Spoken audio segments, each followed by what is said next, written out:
rider has a weapon on his hip, but no helmet. And his passenger's wearing a bicycle helmet, no license plate on the bike either. Looks like he handed over what I assume is a license. It's inside a license holder.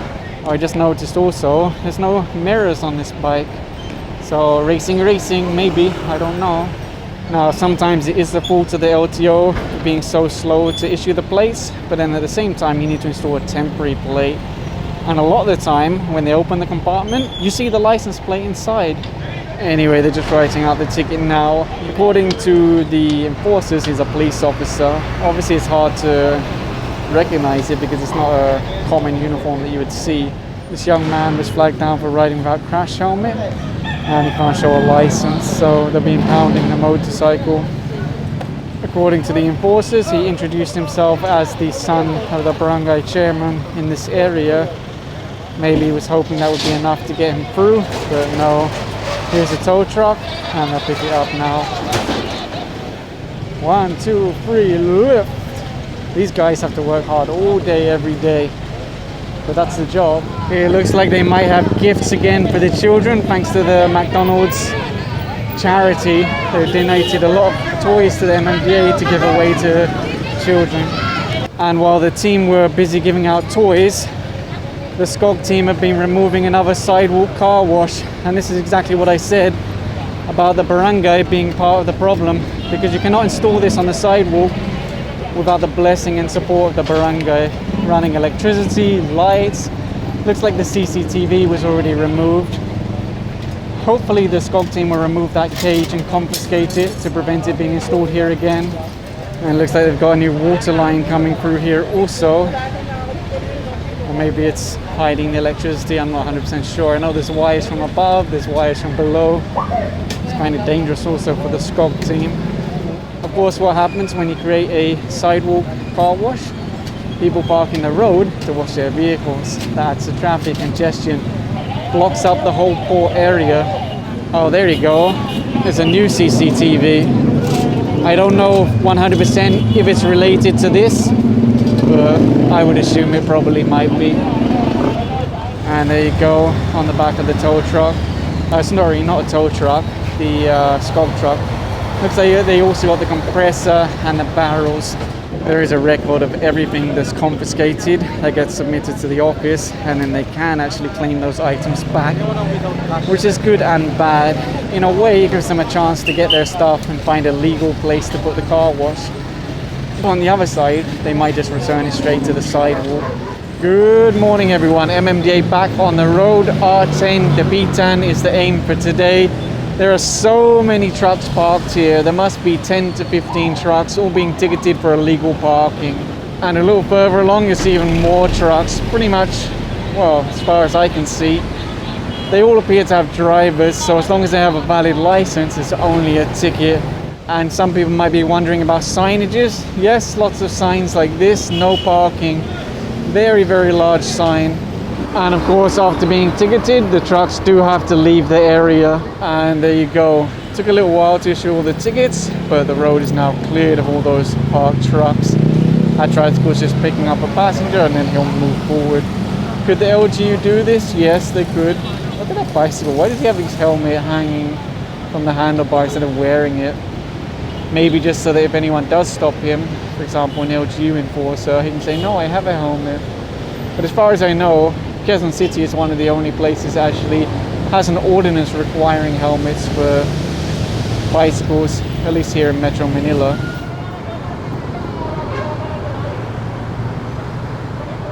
That rider was flagged down for the substandard or unauthorized crash helmet. That carries a 3,000 peso penalty.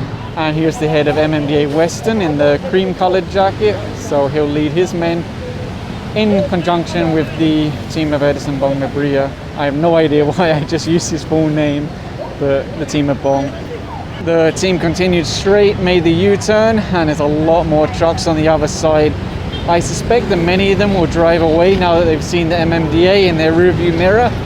But for now, some of them are getting hit with tickets. But it's not just trucks, there's also 2 private vehicles parked on the sidewalk here. They're writing out the tickets now. they could actually end up being towed away if no driver comes out to show a license and move them. This is meant to be the sidewalk, but it's full of junk, and then these trucks obstructing it. If it doesn't fit, it doesn't fit. If you force it, you can be given a ticket. Yoki machine being wheeled away from the sidewalk and taken inside so that the sidewalk clearing team won't get it. As you continue along, there's more trucks being ticketed for illegal parking. That's the SUV that they say is owned by Boy Vulcanizing, and they allege that's why these trucks are always here, because they're having their tires vulcanized or replaced. Thing is, if you can afford a nice SUV and you have so many regular customers, why not find a proper place to do it instead of using the sidewalk in the public road? That's what I would wonder. Apparently the city have been trying for years to remove this, but for whatever reason they can't. I guess really it's more of a choice, because if the right person in the city wants a problem solved, it gets solved. That's the reality, right? Over there they flagged down that rider, no helmet, no shoes, and allegedly this young boy here doesn't have a driver's license. Pretty nice shirt, but no driver's license according to the enforcer, so that would be impoundable. This guy just counterflowed past a whole lot of enforcers, plus he's driving in slippers, which is not allowed. Oh, I just heard him say walang lisensya. He might run away though.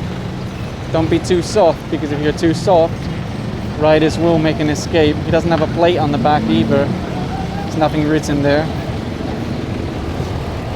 Okay, some other enforcers are coming in now. So according to enforcers, this guy is a habal driver, abandoned his passenger, counterflowed to try and escape from the enforcers. Sometimes people argue you're not stopping motorcycles in the right way, you should do it gently, be safe. Problem is, a lot of riders run away from enforcers on a daily basis, and if you don't do it in a certain way, they will really escape. And of course, like I mentioned, there is no license plate. They're using the chassis number because the driver said he doesn't have an ORCR. So no license, no plate, no ORCR, plus trying to run from enforcers allegedly. He has a fluorescent jacket which says DPS, and then he also has this sticker on the front of the bike. Who knows whether it's legitimate? It's not that hard to get stuff like that and then ride around and use it to try and avoid apprehension. I'm not saying that's the case here, but it's happened in the past. There you go, towing crew will load it onto the tow truck now. Hopefully it's not a stolen motorcycle, because there's no license, no ORCR, no plate. You would really wonder, but I guess we should not assume, right? Lady passenger without helmet here, and then the same thing over here. Young female passenger, no crash helmet. A lot of people don't take the safety of their passengers seriously, and it's kind of sad. Just because they're a passenger doesn't mean they're not at the same risk as you. I'm actually really surprised we haven't seen any trucks being towed yet. Maybe the drivers are learning, because before, even if they're here, they would say there's no driver or I don't have a license. But now most of them are giving their license and then driving away instead of letting the truck being impounded. It's a simple violation of driving in slippers. Both driver and passenger do have a helmet, which is good. But sometimes a small violation like driving in slippers turns into something more serious when the driver can't show a license. But in this case, thankfully, the driver has a license. Because honestly, as much as possible, you don't want to see a vehicle impounded. It's really better that someone has a license, because it means they've proven themselves as a driver. Yes, they may make a mistake now and then, but at least they're licensed and they should theoretically understand the rules of the road. That's another substandard or unauthorized helmet and slippers. Honestly, it became the norm in Manila City. I don't know why. Maybe because for a long time it wasn't enforced. 3,000 pesos just for wearing that helmet. You could buy an LS2 or similar quality helmet for that money. Not only are you wasting your money, but you're putting yourself at a higher risk, because that will not provide the right level of protection if you have an accident. And no matter how good a rider you are, you can't control other people on the road. You'll see the PMP are also on scene now, one here and one over there. It's always good when the PMP come out to support the efforts of the MMDA. At the very least, they are a deterrent against violent behavior. That's a real nice bike, but unfortunately the rider was wearing a pink bicycle helmet and slippers. Oh, I think he can't show a license. That's not good. Let's see, maybe they tell him it's going to be impounded, he'll suddenly find his license. That's a common situation. So far, no driver has been able to show a license and move this truck, so this one will get towed away. Very different from before. Before, they would tow so many trucks here, they would all say there's no driver or I don't have a license.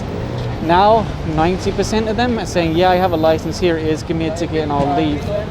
One of the major complaints in this area is all the tricycles are illegally parked. But what you'll see is all the drivers are sitting on their trikes so that the moment the MMDA come along, they can drive away. And then they'll just drive around and around in circles. Again, without the support of the barangay, there's only so much you can do. The local government actually gave them that space there for their toda.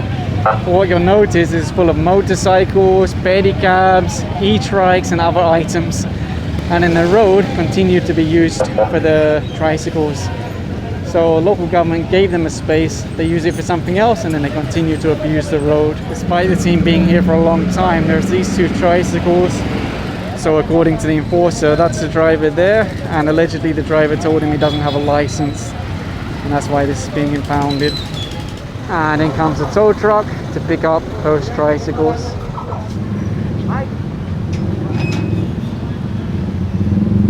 There's another one over here. They're just writing out the impound notice, tie it up with the ticket, then load it onto the tow truck. If you're wondering how they get the vehicle back if they don't have a driver's license, they usually send someone else who does have a license and ask them to get it out the impound. And then unfortunately, they will often continue to drive without license. Also, these two motorcyclists parked on the sidewalk. I think they already told the drivers to show their license. Otherwise, they'll also go on the back of the tow truck. And yet another sidewalk car wash right by the barangay. So again, you cannot do this without the support, without the blessing, and that will cause traffic congestion, block up the port area. It is being removed now by the SCOG team. I guess the MMDA would really have to consider whether they should allow this stuff to be reclaimed, because if it's just going to come back to the sidewalk. See those green wires there, and then they're tapped into this one up here. Who's paying for the electricity? I'm not 100% sure. That's another rider flagged down there. Lady on the back, no crash helmet, and he's driving in slippers. If they put both violations on the ticket, that would total 2,000 pesos. This rider was flagged down because his passenger's wearing a bicycle helmet. He's driving in slippers, and that's exactly how he's wearing his helmet. It's a mushroom, just balanced on top. It's actually more difficult to ride with it balanced and more dangerous, but for some reason, that's what a lot of people do. They call it the mushroom head. And you may remember the last time the MMDA were here, the huge no parking sign, and then the car wash. It looks like the operator must have seen the MMDA. They probably ran out, grabbed the compressor, grabbed the barrels, and just left the coin machines. But look at what they've done this time. They actually cemented it inside the wall so the team cannot confiscate it. Aside from that, they moved the light all the way up there so that again the team can't reach it this time. You cannot do this without the barangay seeing it, without them allowing it. Maybe it's operated by the barangay. Someone said that before, but there's no proof of that. Just look at how many trucks are passing through this area, and then imagine all the congestion caused by illegally parked tricycles, illegal car washes, and then think of what that does to the economy. And then ask yourself, why is it being allowed? The difficulty for the MMDA is when they confiscate stuff, people would say, oh, you're heartless, you're evil, you're greedy, you're just going to sell it. But if they do nothing, it just gets worse and people get out of control. Maybe they have to consider not giving this stuff back so that it doesn't keep getting reinstalled. Let's see, when they start walking this to the truck, is someone suddenly going to approach them and say that's mine? Aside from the guy that said there's no coins in it, they just gave it a good shake. There's no sound, so I believe it really is empty. Thing is, that might just be the decoy machine, and then they really use the one that's in the wall, the one that they cemented in so they cannot be confiscated. It's possible, right? I literally just heard the lady say "bawal to" and then touch her helmet, so she already knew the moment she saw enforcers flagging them down. It's basically just a piece of plastic. I think that one doesn't even have foam inside. Oh, yeah, it's two pieces of plastic. See, the white outer piece and then the black inner piece, no foam. So what's it going to do if you have an accident? Probably just going to crack along with your head. That's the truth. Many of the tricycles that were illegally parked and then ran away and went around and around in circles were still eventually impounded because they were overloaded, they don't have license plates, driving in slippers, things like that.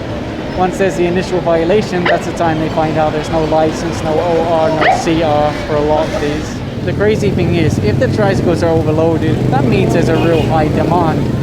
And yet, so many of them are just illegally parked on the side of the road, not operating. This rider's being flagged down. He's also wearing his helmet like a mushroom head, driving in slippers.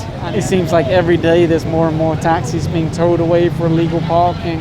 Franchise does require them to have off-street parking, but every day the streets and sidewalks are full of illegally parked taxis. Daddy has a substandard unauthorized helmet, only good for a bicycle, skateboard, that kind of thing. And then the little girl on the back has no crash helmet at all. The team are now on the Grupan near the PNR, and there used to be a mower that allowed the rice trucks to park here. I'm not sure if that's still in effect now. There's a lot of complaints every day about trucks causing traffic in this area. If all this was a sidewalk for pedestrians, nope, that's a sari store. Again, you can't do this without the barangay seeing it and allowing it.